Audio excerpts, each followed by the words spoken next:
Hello ಎಲ್ಲರಿಗೂ ನಮಸ್ಕಾರ. Welcome back to jet set. ನಾನು ನಿಮ್ಮ ರಜನೀಶ್. ಈ ದಿನ ಚೆನ್ನೈನಲ್ಲಿ ನಾನು ನಿಮಗೆ ತೋರಿಸುವಂಥ ಜಾಗ ಪ್ರಪಂಚದಲ್ಲಿ ಅತಿ ದೊಡ್ಡದಾದಂಥ ಎರಡನೇ ಕಡಲ ತೀರ, ಅದುವೇ ಮೆರಿನಾ ಬೀಚ್.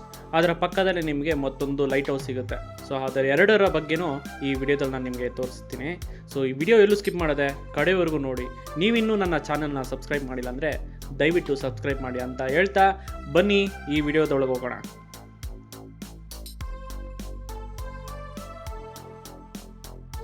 ಚೆನ್ನೈನ ಸೆಂಟ್ರಲ್ನಿಂದ ಸುಮಾರು 3 ಕಿಲೋಮೀಟರ್ ದೂರದಲ್ಲಿರುವಂಥ ಈ ಮರೀನಾ ಬೀಚು ಪ್ರಪಂಚದಲ್ಲೇ ಅತಿ ದೊಡ್ಡದಾದಂಥ ಎರಡನೇ ಅರ್ಬನ್ ಬೀಚ್ ಅಂದರೆ ನೀವು ನಂಬ್ತೀರಾ?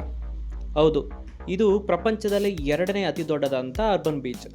ಅರ್ಬನ್ ಬೀಚ್ ಅಂದರೆ ಸಿಟಿ ಪಕ್ಕದಲ್ಲೇ ಇರುವಂಥ ದೊಡ್ಡದಾದಂಥ ಬೀಚ್ಗಳಾಗಿದೆ.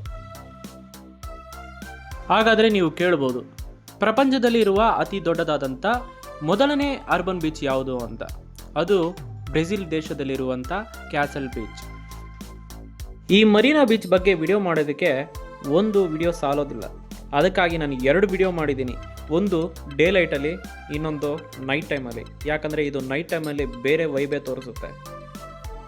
ಇದು ಚೆನ್ನೈನ ಮಹಾನಗರದಲ್ಲಿ ಉತ್ತರ ದಿಕ್ಕಿಗೆ ಇರುವಂಥ ಸೆಂಟ್ ಜಾರ್ಜ್, ಅಲ್ಲಿಂದ ಹಿಡಿದು ಬೆಸೆಂಟ್ ನಗರದವರೆಗೂ ಫೋರ್ ಶೋರ್ ಅಲ್ಲಿವರೆಗೂ ಇದು ಸುಮಾರು 13 ಕಿಲೋಮೀಟರ್ ಉದ್ದ ಹರಡಿಕೊಂಡಿದೆ.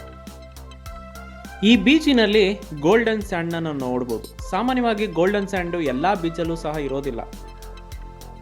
ಈ ಮೆರಿನಾ ಬೀಚು ಬಂಗಾಳ ಕೊಲ್ಲಿಗೆ ಅಭಿಮುಖವಾಗಿರುವಂಥ ಕಡಲ ತೀರವಾಗಿದೆ.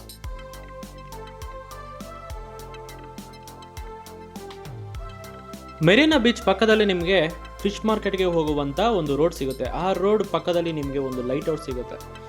ಈ ಲೈಟ್ ಹೌಸ್ಗೆ ನೀವು ಬರಬೇಕಾದ್ರೆ ನೀವು ಫಿಶ್ ಮಾರ್ಕೆಟ್ ಹತ್ರ ಪೊಲೀಸ್ ಸ್ಟೇಷನ್ ಆ ಬಸ್ ಸ್ಟಾಪಲ್ಲಿ ನೀವು ಇಳ್ಕೊಂಡು ಅಲ್ಲಿಂದ ನೀವು ಮುಂದೆ ಹೋಗಬೇಕಾಗುತ್ತೆ. ಇದು ಬೀಚ್ ರೋಡ್ ಆಗಿರೋದ್ರಿಂದ ಇದು ಸಂಜೆ ಸಮಯದಲ್ಲಿ ತುಂಬ ಟ್ರಾಫಿಕ್ ಇರುವಂಥ ರಸ್ತೆ. ಆದ್ದರಿಂದ ಇಲ್ಲಿ ಒನ್ ವೇ ಮಾಡಿದ್ದಾರೆ. ಇನ್ನೊಂದು ಕಡೆಯಿಂದ ಬರಬೇಕಂದ್ರೆ ಸುತ್ತ ಹಾಕೊಂಡು ಬರಬೇಕು.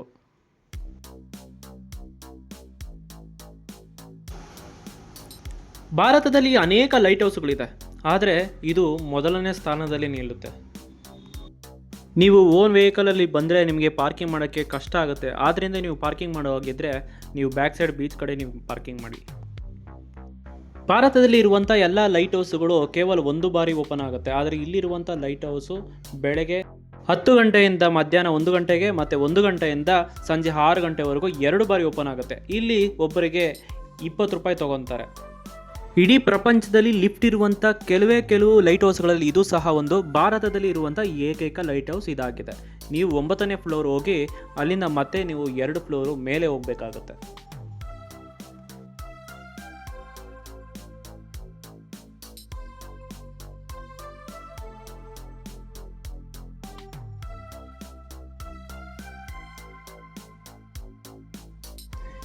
ಎರಡು ಫ್ಲೋರನ್ನು ನೀವು ನಡ್ಕೊಂಡು ಮೇಲೆ ಬಂದಿದ ತಕ್ಷಣ ನಿಮಗೆ ಚೆನ್ನೈನ 360 ವ್ಯೂ ನಿಮಗೆ ಈ ಲೈಟ್ ಹೌಸಿಂದ ನೀವು ಕಾಣಬಹುದು.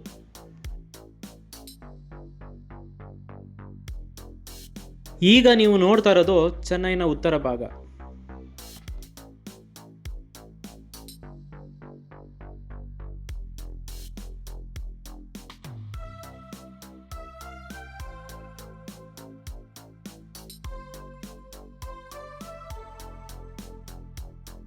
ಆ ಲೈಟ್ ಹೌಸ್ ಮೇಲಿಂದ ನಿಂತ್ಕೊಂಡು ನೋಡಿದ್ರೆ ನಿಮಗೆ ಪ್ರಮುಖವಾದಂಥ ಸ್ಥಳಗಳನ್ನು ನೀವು ನೋಡ್ಬೋದು.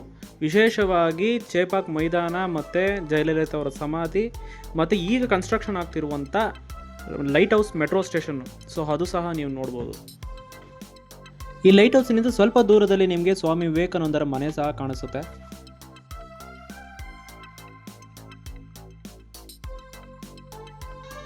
ಈಗ ನೀವು ನೋಡ್ತಾ ಇರೋದು ಚೆನ್ನೈನ ದಕ್ಷಿಣ ಭಾಗ. ಇದು ಮೈಲಾಪುರ ಸ್ಯಾಂತಮ್ ರೋಡ್ಗೆ ಹೋಗುವಂಥ ECR ರಸ್ತೆ. ಲೈಟ್ ಹೌಸ್ ಮೇಲಿಂದ ನೀವು ಕೆಳಗಡೆ ಬಂದಿದ ತಕ್ಷಣ ನಿಮಗೆ ಲೈಟ್ ಹೌಸ್ನ ಒಂದು ಮಾಡೆಲ್ ಕಾಣಿಸುತ್ತೆ. ಅದರ ಪಕ್ಕದಲ್ಲಿ ನಿಮಗೆ ಚೆನ್ನೈಲಿ ಇರುವಂಥ ಪ್ರಮುಖವಾದಂಥ ಲೈಟ್ ಹೌಸ್ಗಳು ಒಂದು ಮ್ಯಾಪ್ ಸಹ ನೀವು ನೋಡ್ಬೋದು. ಈ ಚೆನ್ನೈ ಮಹಾನಗರದಲ್ಲಿ ಇರುವಂಥ ಈ ಲೈಟ್ ಹೌಸಿನ ಒಂದು ಇತಿಹಾಸ ಸಹ ಕೊಟ್ಟಿದ್ದಾರೆ. ಬಂಗಾಳ ಕೊಲ್ಲಿಯಲ್ಲಿ ಸರಕು ಸಾಗಾಣಿಕೆಗೆ ಅನುಕೂಲ ಆಗಲೆಂದು 1796ರಲ್ಲಿ ಈಸ್ಟ್ ಇಂಡಿಯಾ ಕಂಪನಿಯು ನಿರ್ಮಾಣ ಮಾಡಿದಂಥ ಈ ಲೈಟ್ ಹೌಸು 4 ಬಾರಿ ರಿನೋವೇಷನ್ ಆಗಿದೆ. ತಮಿಳುನಾಡಿನಲ್ಲಿ ಸುಮಾರು 26 ಲೈಟ್ ಹೌಸ್ಗಳಿದೆ. ಅದರಲ್ಲಿ ಪ್ರಮುಖವಾದದ್ದು ಚೆನ್ನೈನಲ್ಲಿರುವಂಥ ಈ ಮರೀನಾ ಲೈಟ್ ಹೌಸ್. ಈ ಲೈಟ್ ಹೌಸ್ಗೆ ನಾನು 2 ಸಲ ಬಂದಿದ್ದೀನಿ. ಆದರೆ ಕಳೆದ ಬಾರಿ ಬಂದಾಗ ಹಿಂದ್ಗಡೆ ಒಂದು ಮ್ಯೂಸಿಯಂ ಇದೆ ಅನ್ನೋದೇ ನನಗೆ ಗೊತ್ತಿರಲಿಲ್ಲ. ಆದರೆ ಈ ಸಲ ಆ ಮ್ಯೂಸಿಯಮನ್ನು ನೋಡ್ಕೊಂಡು ಹೋಗೋಣ ಅಂತಲೇ ಒಳಗೋದೆ.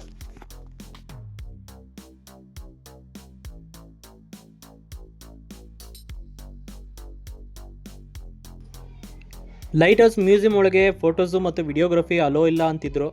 ಆದರೂ ಯಾರೂ ಇರಲಿಲ್ಲ, ಕದ್ದು ಮುಚ್ಚಿ ಹಾಗೂ ನಿಮಗೋಸ್ಕರ ನಾನು ವಿಡಿಯೋ ಮಾಡಿದ್ದೀನಿ. ಈ ಮ್ಯೂಸಿಯಂ ಒಳಗೆ ಲೈಟ್ ಹೌಸು ಯಾವುದಕ್ಕಾಗಿ ಉಪಯೋಗ ಆಗುತ್ತೆ, ಅದೇ ರೀತಿ ದೂರದಲ್ಲಿ ಬರುತ್ತಿರುವಂಥ ಹಡಗುಗಳು ಅದನ್ನು ಯಾವ ರೀತಿ ಆ ಬೆಳಕಿನ ರೂಪದಲ್ಲಿ ಅವ್ರನ್ನ ಸಿಗ್ನಲ್ ರೂಪದಲ್ಲಿ ತಿಳಿಸ್ತಾರೆ ಅದ್ರ ಬಗ್ಗೆ ಮಾಹಿತಿ ಕೊಟ್ಟಿದ್ದಾರೆ. ಅದೇ ರೀತಿ ಒಳಗೆ ಯಾವ ಯಾವ ವಸ್ತುಗಳನ್ನು ಉಪಯೋಗ ಮಾಡ್ತಾರೆ, ಯಾವ ವೋಲ್ಟ್ ಬಲ್ಬ್ನ ಯೂಸ್ ಮಾಡ್ತಾರೆ ಅದ್ರ ಬಗ್ಗೆ ಸಂಪೂರ್ಣವಾಗಿ ಮಾಹಿತಿ ಕೊಟ್ಟಿದ್ದಾರೆ.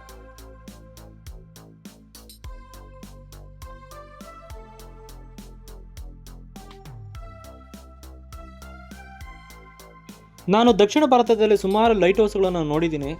ಆದರೆ ಯಾವ ಲೈಟ್ ಹೌಸಲ್ಲೂ ಇಲ್ಲದಂಥ ಮಾಹಿತಿಗಳನ್ನು ನಾನು ಈ ಲೈಟ್ ಹೌಸ್ನ ಮ್ಯೂಸಿಯಮನ್ನು ನಾನು ನೋಡಿದೆ.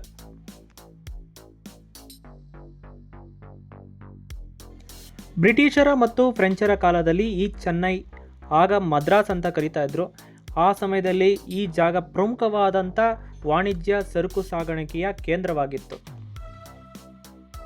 ಆದ್ದರಿಂದ ಚೆನ್ನೈಯಲ್ಲಿ ದೊಡ್ಡದಾದಂಥ ನೀವು ಪೋರ್ಟ್ ಸಹ ನೀವು ನೋಡ್ಬೋದು. ಅದರ ಬಗ್ಗೆ ಸಹ ಮಾಹಿತಿ ಕೊಟ್ಟಿದ್ದಾರೆ.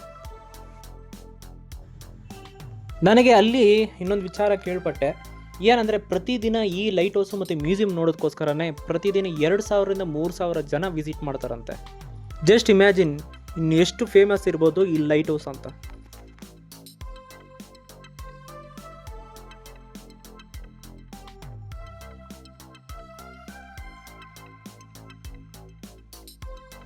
ಸೊ ಇದಾಗಿತ್ತು ಈ ಲೈಟ್ ಹೌಸ್ ಮತ್ತು ಮರೀನಾ ಬೀಚಿನ ಮಾಹಿತಿ.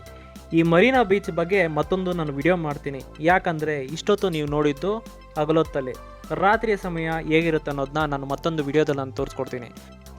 ನೀವಿನ್ನೂ ನನ್ನ ಚಾನಲ್ನ ಸಬ್ಸ್ಕ್ರೈಬ್ ಮಾಡಿಲ್ಲ ಅಂದರೆ ದಯವಿಟ್ಟು ಸಬ್ಸ್ಕ್ರೈಬ್ ಮಾಡಿ, ಹಾಗೆ ಕಾಮೆಂಟು ಲೈಕ್ ಮಾಡಿ. ಈ ವಿಡಿಯೋ ಮತ್ತಷ್ಟು ಜನಕ್ಕೆ ರೀಚ್ ಆಗುತ್ತೆ, ನನಗೂ ಸಹ ಸಪೋರ್ಟ್ ಸಿಗುತ್ತೆ ಅಂತ ಹೇಳ್ತಾ ಮತ್ತೆ ಸಿಗೋಣ. ಅಲ್ಲಿವರೆಗೂ ಟಾಟಾ, ಬಾಯ್ ಬಾಯ್.